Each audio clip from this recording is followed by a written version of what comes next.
We have a number of sanctions against Russia. It's the most sanctioned country in history now. Actually, it has more sanctions on it than all other countries in all other time frames throughout human history. The Europeans are now talking about an open ban on all sales of Russian crude, not just to the Europeans themselves, because all that would do is shift the pain. They're talking at the beginning of the process of talking about making sure that Russian crude can't make it to market anymore. That would mean, among other things, blocking ships from going in and out of the Baltic Sea, probably at the Skagerrak, and probably blocking ships going in and out of the Black Sea, probably through the Turkish Straits. Now, how the Russians would respond to that would be really interesting, but if the blockades are further back from Russian ports, the Russians militarily can't do anything about it. So we're looking here at removing 4 to 5 million barrels a day of crude production from the world. That is more than enough to guarantee an energy-induced depression that is global in scale. And the crazy thing is, we might even get there without an official sanction, because insurance companies are not allowing ships to go into these ports. The ports are shallow, so they can't take super tankers and then run it to China.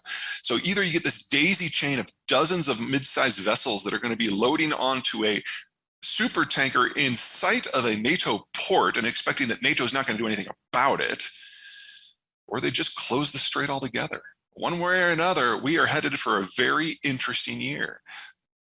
Let me put it to you from the point of view of an outsider. So here we've got the United States, who has been moving down a path towards isolationism for 30 years, and it just wakes up one day, decides that it wants to get involved in the Ukrainian-Russian situation.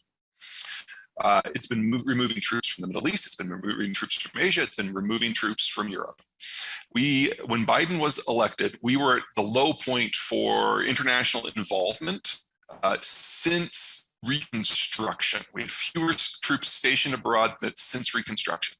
So, we're at a 150-year low right now.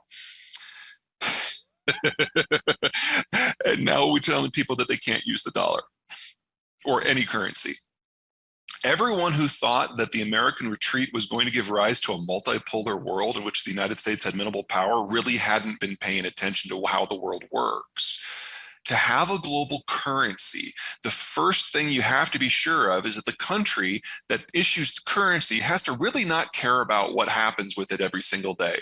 Because if they're going to manipulate the currency in order to achieve trade advantages, then nobody's going to want it. And in addition, it has to be, sufficiently deep pool of liquidity in order to work. There's only one country that fits that criteria. There's only one country that's fit that criteria since 1945, and it's certainly not China. And people are discovering now, countries are discovering now, that if you want to be part of that system, there are certain things you can and cannot do. Invading countries that, for whatever reason, the United States should not be invaded makes the list. And so I would say that the biggest panic, the biggest damage that we are seeing from the Ukraine war, outside of Ukraine, obviously, is in China. Because in 1 month, the Russians have pulled back the blinders on what has been a 50-year strategic program. The idea that China can become the global power with American sponsorship, with American indifference, that it can take Taiwan, that it can intimidate Japan, that it can dominate all of East Asia and yet not suffer economically at all. It was always ridiculous, but now it's been shown to just be absolutely stupid. Now, the question moving forward, of course, is what's the next thing the United States is going to care about? And considering how erratic our politics have been for the last 15 years, that's a tough question, but it's something that every single country that trades now has to obsess about if they want to continue doing anything along the lines that they thought they could. Right, exactly. And there's nowhere else to go. I mean, the yuan is only traded internally because it's the most manipulated currency in history. The euro confiscates bank deposits to pay for bailouts. I mean, are there things that the Fed could do better, in my opinion? Of course. But compared to all the competition, I mean, there isn't any competition.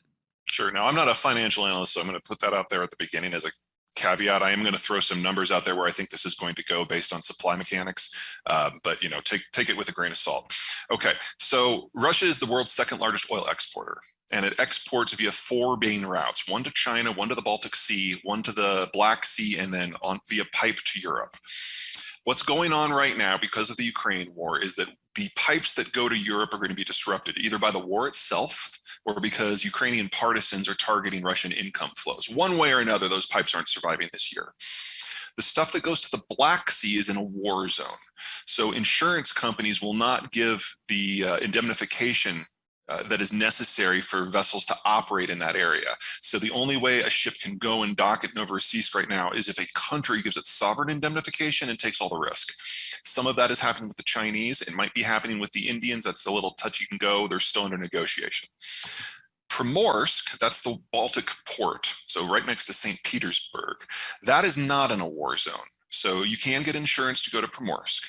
However, ship captains, for the most part, are refusing to go, and European dock workers are refusing to unload the cargo when it arrives. So that is still in use, but not nearly as much, maybe a quarter of what it used to be before the war started. And then the final pipes either terminate on the Pacific coast near Vladivostok, or there is a short spur line that goes down into Daqing in northeastern China. Now, the western three, Black Sea, the pipes to Europe, Baltic Sea, those are interconnected to a degree. So if there's a problem at one port or on one pipe, they can redirect some, less than a third, but some of the crude to other places. It is completely disconnected from the eastern pipes that go to China and Japan. So if all the stuff in the west is shut down, which is what I think is going to happen, none of it can go east. The rail line is already operating beyond capacity. The pipelines are already full. You would have to build a fundamentally new infrastructure from the fields in northwest Siberia to Chinese population centers. That is greater than the distance from Miami to Anchorage, most of which is through virgin territory that is very rugged. That's a 10-year program, minimum, even with the Chinese building it. So one way or another, we are looking at those western flows, which add up to 4 to 5 million barrels a day, going offline. There's still about 1.5 million barrels refined product that might go out, but most of that is going out via rail. So that'll be a little trickier to disrupt. I figure the Europeans can maybe disrupt half of that if they really want to. But we're looking at the single largest removal of crude from the market ever. And in proportional terms, it's going to have a shock somewhat similar to World War II. And that assumes that there are no downstream effects anywhere. Because we have insurance companies not doing it, shipping companies not doing it, dock workers not doing it, and now Halliburton, Baker Hughes, and Schlumberger have pulled out, and they do the technical work that makes a lot of this possible. All the super majors are gone. We even have a couple of major projects out in Sakhalin that are probably just going to die because the Russians can't make those projects work by themselves. Most of the oil and gas out of that goes to China. So we're actually looking at an environment where the Chinese see reduced flows rather than increased, as Russia is just melon scooped out of the market. I would say there are two kind of main threads here. The first one is at the end of World War II, the Americans changed how the world worked. We created free trade and globalization and told everyone that could participate in any market anywhere without military escort. They could access our market if in exchange they formed an alliance with us against the Soviets. We bought an alliance, and we guaranteed as part of that alliance their energy flows. So the primary reason that the US has been so bogged down in the Middle East for so long was because we had to in order to keep our alliance fueled. If the Middle East would have gone offline, the European alliance would have shattered and the Soviets would have walked away with Europe. That was the logic. Post-Cold War, we kept holding up the ceiling. We kept up our end of the deal, but there was no boogeyman. So people went their own ways. And in many times that meant that they started signing deals with the Russians. It's kind of thread one.